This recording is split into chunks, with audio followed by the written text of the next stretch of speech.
महाराज राम जी के जब भगवान राम समय 8-9 महीने का बालक होता है ना माताओं, तो घुटमुन चलने भी लगता है। 2-2 दांत निकल आते हैं, नहीं निकल आते हैं महाराज। कभी चलता है, कभी गिरता है, कभी परछाई देखता है, तो कभी भागता है। गोस्वामी जी महाराज ने लिखा, बोले दुई दुई दसन आधारे अरुणारे नासा तिलक को बरने पाए। वैसे तो राम जी की बाल लीला बहुत कम मानस में माताओं, राम जी की बाल लीला बहुत कम है, लेकिन गोस्वामी ने एक हल्की सी बाल लीला वाल्मीकि रामायण और मानस गुणार्थ चंद्रिका में लिखी। मात्र एक बार की छोटी सी बाल लीला दिखाई। एक बार सम्राट महाराज दशरथ सुबह सुबह सरयू मैया से स्नान करके, अब देखो सम्राट महाराज दशरथ ब्रह्म मुहूर्त में जागते थे, और आज के जमाने में तो कई लोग ब्रह्म मुहूर्त ही नहीं जानते होंगे कि ब्रह्म मुहूर्त होता क्या है।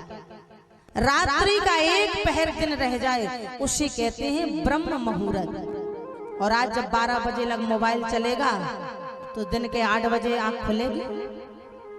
और याद रखना चाहिए, सूर्य भगवान प्रत्यक्ष देवता है। सूर्य भगवान के निकलने से पहले हमारा स्नान ध्यान पाठ पूजा सब हो जाना चाहिए। महाराज हमेशा ब्रह्म मुहूर्त में ही, महाराज जो मनुष्य होता है वो हमेशा ब्रह्म मुहूर्त में ही जागता है, और जो दानव होता है तो कभी भी जागे। और यही स्नान भी होता है। 3 प्रकार का स्नान होता है, मध्यम, उत्तम, मध्यम, निकृष्ट। उत्तम स्नान वो होता है जो बहते हुए जल में ब्रह्म मुहूर्त में स्नान हो जाना चाहिए। और मध्यम स्नान वो है 8 बजे तक कभी भी हो जाना चाहिए, चाहे गर्म पानी से करो, चाहे नलकूप वाले पानी से करो, चाहे जहाँ। निकृष्ट स्नान वो है कि जो 10 बजे के बाद कभी भी कर लो, उसका कोई फायदा मिलने वाला नहीं। महाराज स्वयं महाराज दशरथ ब्रह्म मुहूर्त में सरयू मैया में स्नान करते थे, और इतने संतरी मंत्री दास दासी लगे थे, लेकिन कोई नहीं, अकेले ही सरयू मैया से घड़े में जल ला करके अपने घर में महल में आकर के महाराज ठाकुर जी की पूजा करते थे। हर घर में, वैष्णव के घर में शालिग्राम होना चाहिए। जैसे ही सम्राट महाराज दशरथ पूजा वाले गृह में जाने लगे, हर घर में भगवान का छोटा सा घर जरूर होना चाहिए। ये नहीं कि ये मेहमानों का हो गया, ये बड़ी बहू, ये छोटी बहू, ये दद्दा, ये दादी, ये सबका हो। याद रखो, अपने लिए तो महाराज 17 बाई 15 का भी रूम काम नहीं कर रहा है, और भगवान को आप इतनी सी अलमारी में। एक दिन और भी कहा था, हमारे जीवन में यही कामना होना चाहिए, यही तमन्ना होना चाहिए। आज लम्बरदार के पूर्वजों ने भले ही आज से 300-400 पहले साल पहले मंदिर बनवाया हो, भले ही वो इस धरातल में नहीं है, लेकिन अपना नाम इतिहास के पन्ने में लिख गए। जब तक ये मंदिर रहेगा तब तक उनका नाम अमर रहेगा। आज जब ये 7 भाई निकलते हैं ना, तो भले ही मंदिर में ना जाएं, लेकिन जब सागर जाते होंगे, जैसी नगर जाते, कहीं भी जाते होंगे, तो प्रणाम तो जरूर करते होंगे ना। तो ये किसकी देन है? इनके पूर्वजों की देन है। किनकी देन है? इनके पूर्वजों की। आज के साथ प्रणाम करते हैं। यही हमारे जीवन में कामना भी होना चाहिए। कौन? मेरे घर के सामने राम। अरे घर मकान तो सबको ही बनवाता है, एक बार अपने ठाकुर जी के नाम का मंदिर बनवा दो, फिर देखो नाती पोता तो भूल जाएंगे, पर परमात्मा हमेशा अपने साथ नाम लेते रहेंगे कि ये उस लंबड़दार का बनवाया है, वो लंबड़दार का बनवाया है। आज सबके जीवन में ये कामना होना चाहिए कि हमारे घर के पास में मंदिर जरूर। आज वही निवेदन करने जा रहे थे, कथा में आए। सम्राट महाराज दशरथ सरयू मैया से स्नान करके आए, और जैसे ही पूजा वाले गृह में प्रवेश करने लगे, सो रामलला उस समय 8-9 महीने के थे, छोटे थे। रामलला भी पीछे पीछे जाने लगे। दशरथ जी महाराज ने कहा, लाला अभी आपने स्नान नहीं किया है, और आप यही रहो, हम जय जय करने जा रहे हैं, जय जय करने। कह देते ना, राम जी मन में सोच रहे हैं, हमने तो अपने आप को सबसे बड़ा जय जय माना था। ब्रह्म है, परमात्मा है, पर हमारे पिताजी ने हमसे बड़ा जय जय कौन घर में बैठा लिया है। जरा हम भी तो देखें। अरे हमें ये मांग के लाए बेटा के रूप में हम सबसे बड़े जय जय हैं, पर हमसे भी बड़ा कोई जय जय आके बैठ गया है। जरा हम भी देखें। रामलला पूजा वाले गृह में तो नहीं गए, पर दहरी में बैठ गए। अब बालक तो बालक ही, रामलला दहरी में बैठ कर सब देख रहे हैं। दशरथ जी महाराज ने सबसे पहले सालिक राम जी को सिंहासन से उठाया, बढ़िया सुंदर थाली में बिठा करके स्नान कराया। शक्कर से, दूध से, दही से, शहद से महाराज शुद्ध जल से स्नान कराया।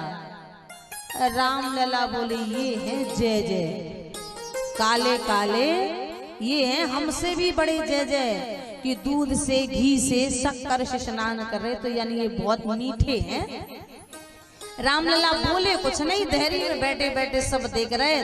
दशरथ जी ने शुद्ध जल से स्नान करा के सिंहासन में बिठाया। रोरी अच्छे चावल लगा करके महाराज तुलसी दल चढ़ा के, पुष्पों की माला चढ़ा के, बाल भोग सामने रख करके महाराज हाथ में गौमुखी लेकर के जाप करने लगे।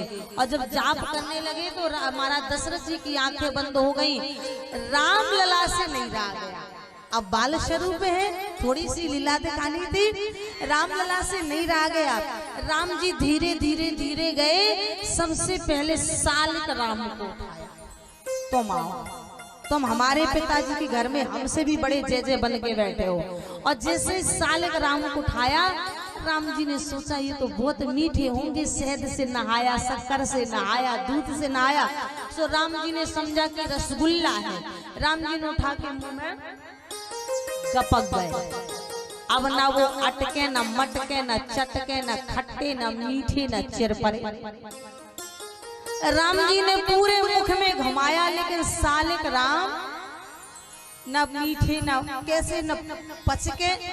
दशरथ जी ने देखा, आंखें खोली, राम तुम। अब राम जी के तो उस मुख में भरा है, सालिक राम भरे हैं, ऐसे जैसे बंदर कैसा मुंह हो गया राम जी का।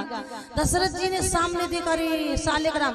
दशरथ जी ने राम जी के दोनों कपोलों में ऐसे अंगुली लगाई, तो सालिक राम बाहर निकले। सालिक राम भी बड़े प्रसन्न थे, बोले महाराज बहुत दिन हमने शक्कर दूध घी से स्नान किया, लेकिन सरकार आप ही का तो स्वरूप हमें पहली बार आपकी लार से स्नान करके आनंद आया।